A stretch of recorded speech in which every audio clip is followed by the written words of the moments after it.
Hello my dear students, and here we meet again, virtually of course, for our new online class. And the topic of my online class is Philosophical Aspect in the Lesson Strong Roots by APJ Abdul Kalam. Before I start my lesson, I would like to give you some brief information. So we have divided strong roots into two parts. So the first part has been already done by Mr. Raja Lama sir, a renowned teacher of Central School. He has given you an elaborate information on the residence, communal harmony, about the activities of Abdul Kalam's father, and all the details like regarding town and all into his previous video. So now the second video consists of the philosophical aspect where Abdul Kalam's father talks about the relevance of prayer, talks about adversity and gives his vision of destinies, two different views of destiny in the second part of the lesson. So I will be basically focusing on the second aspect of the lesson. So before we start, I will like to repeat the drill, that is, you all must have your book in front of you, have a pen or pencil in your hand and then watch the video. As you all know that Abdul Kalam's father was a very simple, austere and disciplined man. He started his day at 4 a.m. by reading namaz, and he always used to take Abdul Kalam with him to the mosque for evening prayers. So in that way, Abdul Kalam was acquainted with the idea of prayer. And in one particular instance, when he asked his father about the relevance of prayer, his father said, "Prayer is a communion of spirit between people. When you pray," he said, "you transcend your body and become a part of the cosmos, which knows no division of wealth, age, caste or creed." I feel this is the most beautiful line that I have ever come across while reading the text. This is very profound. Our religion, like in terms of world, there are so many world religions such as Hindu, Islam, Christianity, Sikhism, Buddhism, Jainism and so on. We have our own ways to pray to God. But how do we connect to the higher authority, to the divine authority or someone whom we call as God? That is with the help of prayer. And when we sit just to pray, to reach to that God or to that divine authority, we try to close ourselves and try to connect with the divine form. What happens? There's a communication between the God, divine manifestation, and with our spirit. And we at that time, we become a part of the world. In fact, more than world, he says a cosmos of the entire creation. We become the part of the entire creation that has no boundary, that has no division of caste, creed, color, race or whatever. And that particular time we reach to that level where we have or believe or have or realize the sense of oneness, belongingness. Vanuko matlab, there is no division.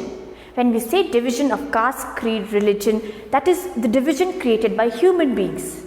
So Sojana, when we sit and pray, fold our hands and pray to God and try to connect ourselves to that divine form, what happens? There is no such boundary. We feel a sense of oneness with that God, right? And that particular time you don't feel anything.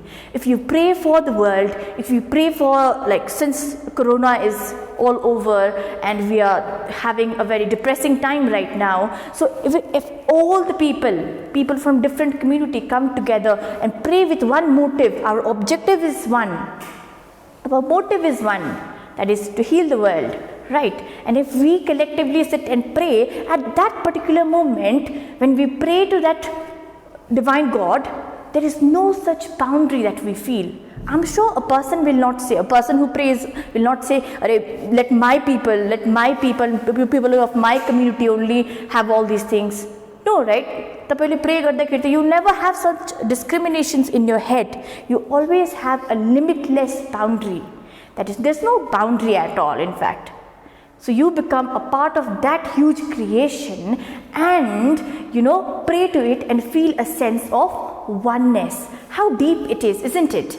So this is what Abdul Kalam's fathers say, and tell him that there is no such division when you pray and try to reach that divine manifestation or God.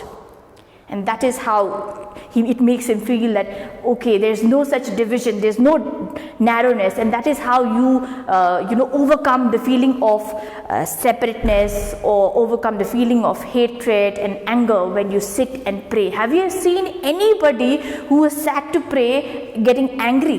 No, right? Whenever he or she sits to pray, they always have a very calm mind and the calm posture when they pray selflessly. So this is the relevance of prayer, what Abdul Kalam's father is trying to say, that there is no such boundary when we try to reach the higher self, the higher manifestation, divine manifestation. So this is the pathways. The communion of spirit means the communication of spirit, of the divine manifestation, to communicate through soul. And you transcend your body, you become a part of, actually your spirit becomes a part of entire cosmos, part of a creation. And then that cosmos has no division of wealth, age, caste or creed. And that's how prayer becomes beautiful, and that's how you connect yourself to the divine being or higher authority, divine authority or God.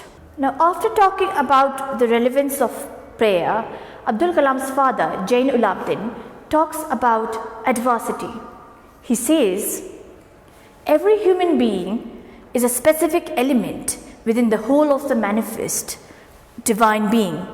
So why be afraid of difficulties, sufferings and problems? When trouble comes, try to understand the relevance of your sufferings. Adversity always presents opportunities for introspection. So we are human beings, right? Every human being is different from the other. We are born with a purpose. Our existence has a purpose. We have come into this earth for a reason. Because as he says, we are a part of a divine manifestation. We are a part of a creation. God himself has created us. So definitely there has to be a reason for our existence. And whatever happens in our life, whether it is good or bad, everything happens for a reason. It's a normal human tendency that when a good thing occurs to human being, we never question, right? We are happy. But when bad things occur, when we are hit by sorrow, we start questioning, why me? When we fall ill, why me? Why not anybody else? Why everything is happening only to me? What happens at that particular moment? We start questioning ourselves, our existence. And that particular moment, Yangchen L Lepcha says, don't worry. We should not be afraid of all the miseries, all the deprivations that comes to our life. It happens for a reason. If our existence is for a reason, then the sorrow that we receive in our life, that we have to face in our life, is also for a reason. And he says, that's why he says the relevance of your suffering. Instead of cribbing over the sorrow or crying over your sorrow or illness or whatever thing, you have to question about the importance of your sorrow or suffering. For instance, I will give you one example. Okay, suddenly a person falls ill. Okay, a person is unhappy. A person is having certain problem in his life, going through anxiety, as in terms of students are going through anxiety problem, depression problem. You're having some sort of, problem in your body. You're not happy.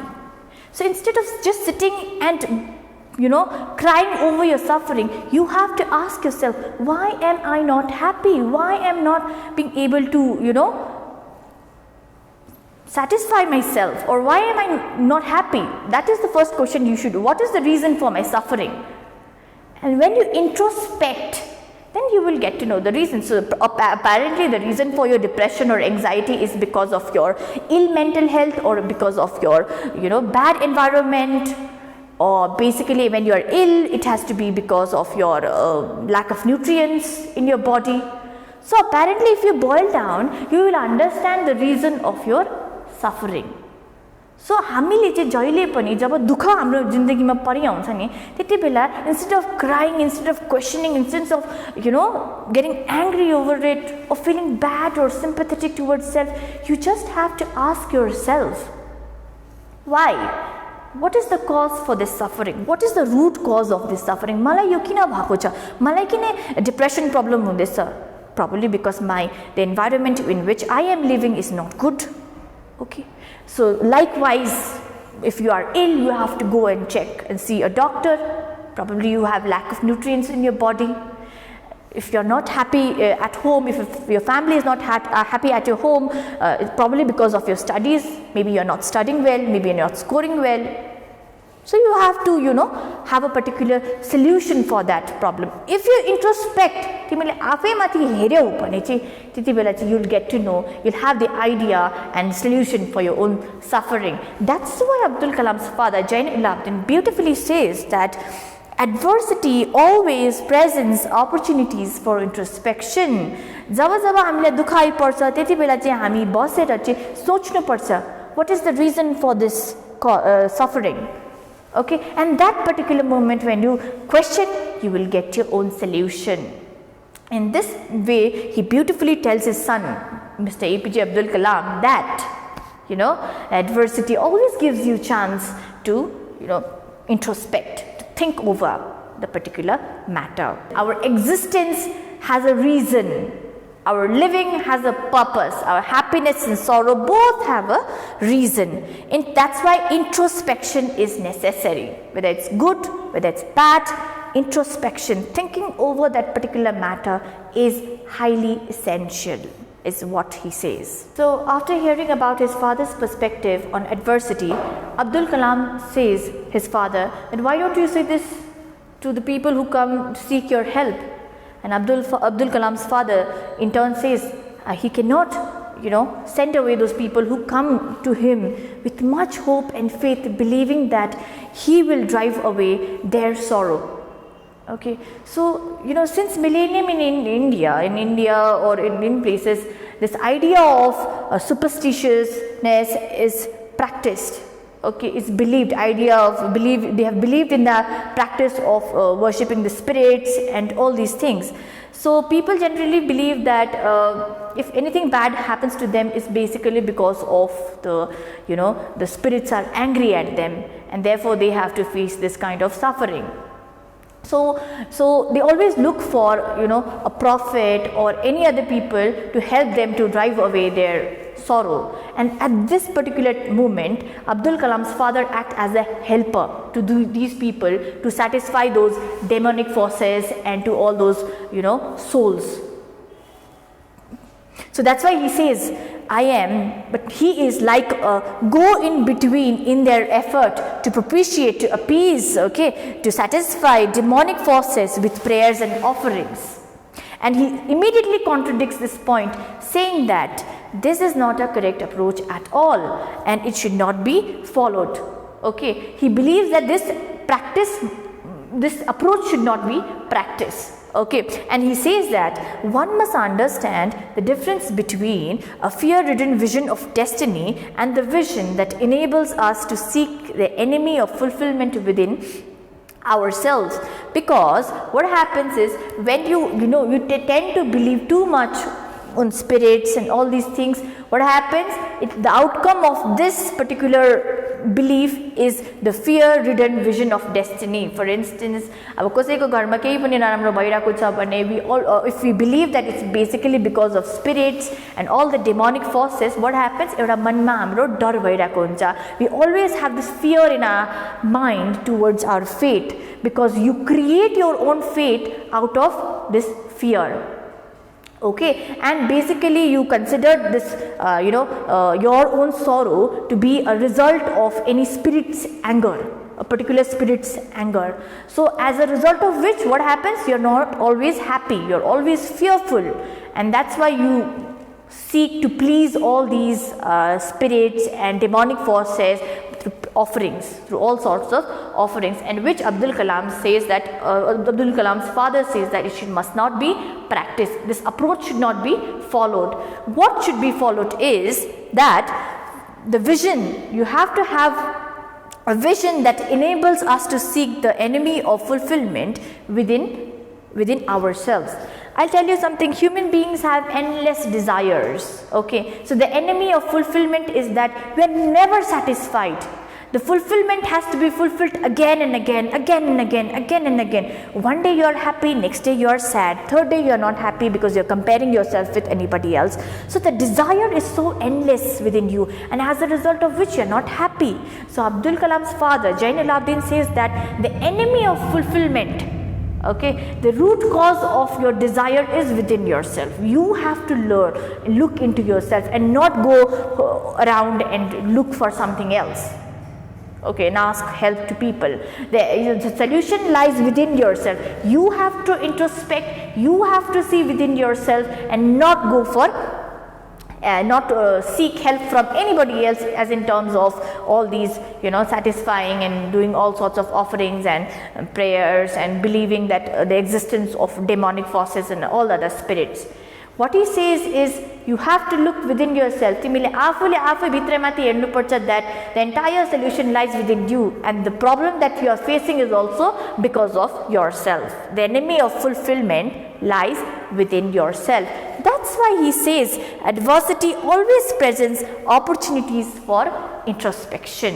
So for instance, मानिहाल्नुस् अब तपाई बिमार भयो घरमा है, बिमार भयो घरमा, अनि त्यहाँदेखि त्यसमा तपाईले के बिलिभ भने ला म बिमार भएको कारण चाहिँ इट्स बेसिकली बिकज अफ कोही आत्मा, कोही स्पिरिट और कोही सेम फोर्सेसले पो गर्दा होला भनेर अब त्यतिकै तपाई डराइकन बस्यो भने व्हाट इज ह्यापनिङ, तपाईले होस् मेरो फेट, अब मेरो फेटै यस्तो रहेछ, मेरो भाग्य नै यस्तो रहेछ भनेर if you don't do anything and just stay at home, you will create a fortune for yourself, a fate for yourself which is fearful, that is a fear written vision of destiny, डराएर बसिरहेको.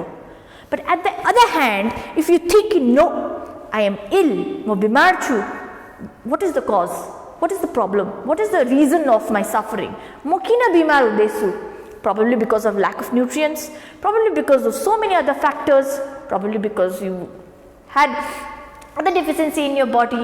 So what you have to do, you are introspecting. Tapele afale you're putting your effort. This is fate versus effort. You're putting your effort, you're introspecting. Tapele afale afasang kaam gardecha, sochdecha dimagma, then you go to see a doctor. हिँडेर जानु पर्यो नि त, हिँडेर आफै गएर डक्टरलाई भेट्नु पर्यो. You discuss with doctor, you counsel with him, then you get medicines and the suffering, there is a end to your suffering. त्यति बेला पर्टिकुलर मोमेन्टमा you will get to know, you will have your medicines and then you will be fine. So in that way what's happening, तपाईँले आफ्नो effort लाउँदैछ, you are introspecting, you are working. So that's why you get to know the reason of your, that's how you get to know the reason of your suffering. त्यतिकै हात बाँधेर you can't just sit and wait and destiny is going to knock me at my door and I'm going to enjoy the fruits of destiny. No, it is not going to happen. You have to work on your fate, you have to work on your destiny, you have to introspect on the troubles that you come across in life. Hambroma, whenever we have good things in life, we don't question, but the moment when things get ugly, when things get bad, when things get sorrowful, you question yourself, you question your existence, you question so many things in life. And that's how you have to introspect, that's how you have to find out the reason for your suffering, and that's how you will come to that particular solution. So this is what Abdul Kalam's father Yangchen L Lepcha gives you, a clear perspective, two dissimilar views of a vision of destiny. He gives you one vision, fear-ridden vision of destiny, and one vision of destiny that says you have to find the enemy of fulfillment within yourself. Tapaile afai mati khojnu parcha, what is the reason for your own suffering. Okay, so these are the two approaches he gives. And the correct approach is that man has to find the enemy of fulfill within himself, meaning that he has to find the reason for his suffering. He has to see that he has endless desires. He has to cut down his desires and find a solution for himself, and not depend on what kind of vision of destiny. That is fear-ridden vision of destiny. Okay, no more going for believing in spirits, and no more satisfying all the demonic forces. Maybe that exists. That's a different story. Okay, maybe that exists. But human beings are not just to sit back and believe and live their life with much fear. They are supposed to act. They are not supposed to just believe. See, I'm sure you're aware now. One more thing is, Yangchen L Lepcha was a person who did not receive any formal education, but yet he has this very wise, deep thought in his mind. He's a person, he's a very wise person. That's why I'm sure he never had a fight, an argument with his friend, that is Pakshi Lakshmana Sastri, high priest of Rameshwaram temple. That's why they developed communal harmony. Why? Because they had this wonderful sense in their head. They had deep thought. They are man with ideas. And that's how he groomed, that's why he groomed Abdul Kalam, the missile man of India. And that's how it shaped Abdul Kalam's mind. His father was a man with profound ideas. Kaile bhanyo division रहेछ, I am Muslim, he is Hindu, and we should have a no. He always talked about communal harmony. He never abandoned people. He always helped people, but with a very profound and wise thought. Essentially, he was this is how he was educating his son. Okay. And this entire paragraph gives you an idea of fate versus effort. Timili mo pass hunchu bhanera, you can't just sit, you have to work. In a way, Abdul Kalam's father also says that whenever bad things happen to your life, you have to introspect. Human beings at the end has to work. You can't just sit back and cross your hand and believe bhagyama cha, so bhagyamai huncha sabai kura. No, you have to work for it. You have to work, you have to find happiness, you have to find sorrow, you have to know the reason for your sorrow, introspect. So whenever you are having trouble or bad times, or you are having pressurized by some things, always remember this particular line. I think you have to remember throughout your life. I am going to remember it throughout my life. That is, adversity always presents opportunities for introspection. And this is how Abdul Kalam beautifully ends his text, okay, with the lines saying, I have throughout my life tried to emulate my father in my own world of science and technology. From this particular line, you will understand that Abdul Kalam's father was a role model for him, and he always emulated. Emulated means to copy, to imitate, okay, his father's idea in the world of science and technology. So the idea of adversity, the idea of prayer gave him strength. Okay, gave him strength to move on in which world? In the world of science and technology. And I have endeavored means to struggle, always worked hard to understand the fundamental truths revealed to me by my father, and feel convinced that there exists a divine power that can lift one from confusion, misery, melancholy means sadness, and failure, and guide one to one's own true place. So from this particular line, you will understand that how significant was his father's role in building and shaping Abdul Kalam's mind. Okay, and he was convinced. He was convinced about the existence of divine manifestation, that is God. In one of his interviews, as I was reading, he said that he always believed that there was God, and through the tough times of his life, it is God who helped them. It's not that he just sat back, okay. He worked hard, and in that struggle, who lifted him up? It's the God. Probably he's the God who helped him to come out of his misery and melancholy. And he says, beautifully says that and once an individual severs his emotional and physical bond, he is on the road to freedom, happiness, and peace of mind.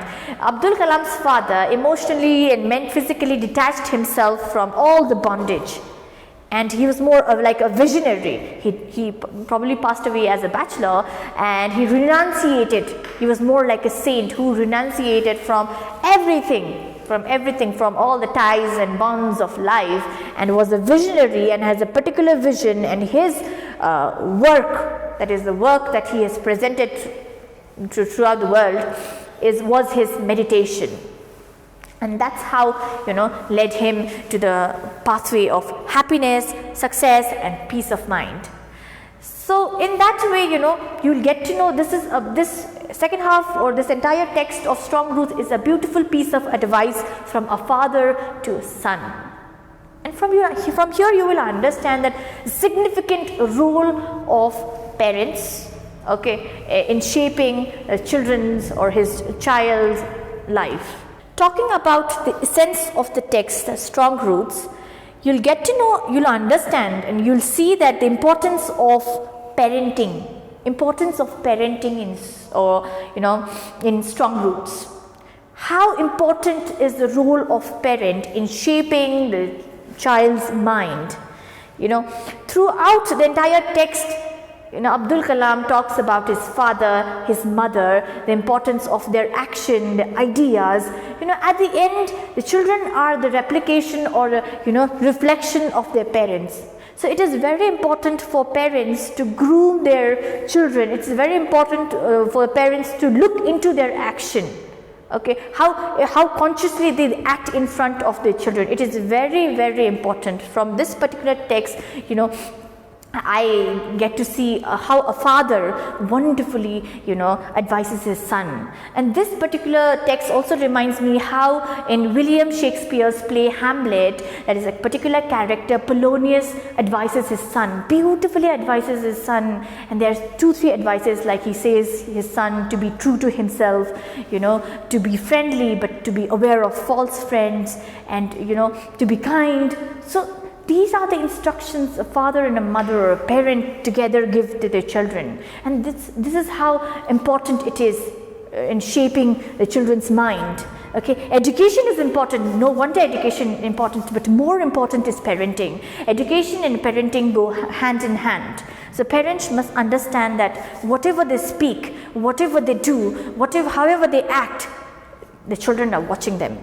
And at the end, they just become what their parents are.